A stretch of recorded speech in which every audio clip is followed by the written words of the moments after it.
all, I have to clarify that it's my wife who is holding the phone and she's recording. I'm absolutely focused on the road. I'm returning from the United States to Canada. I'm about 2 hours away from the border. And this is a long trip. It's about 11 hours of driving. When you drive for so many hours, there is always someone who is driving crazy, who is doing things wrong, who cuts you off, who doesn't use the blinker, whatever. And I don't know about you, but in my case, that makes me very angry. That makes my blood pressure to pump up. And it shouldn't.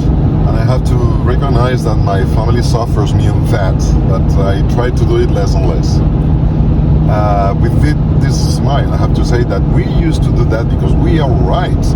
I was right. I was driving correctly. It was someone else's fault, and I honk, I yell, I flash lights, and I try to tell the other person that he was wrong, and try to stand my ground and say I am right.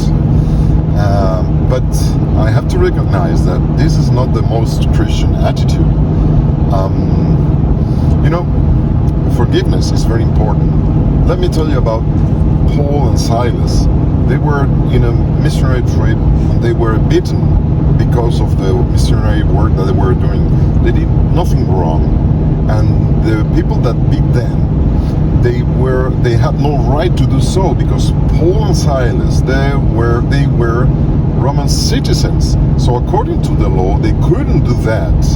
And Paul and Silas could just go and denounce that before the authorities and try to complain and make a whole thing on that, because they could be right saying I am a Roman citizen, but they did, instead of doing that, of claiming their rights and pointing them out because they were wrong, and actually they were wrong, they just decided to move on, to move away, to continue the missionary trip in another city and to continue the mission, preaching the gospel elsewhere.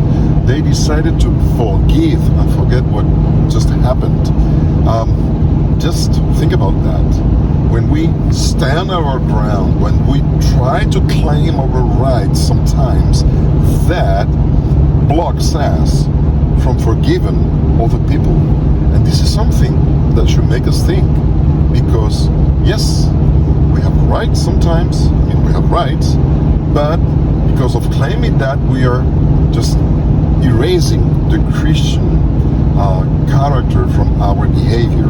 This is not right. So very often we should, instead of just standing the ground, forgive, forget, to move on, and to represent in a better way our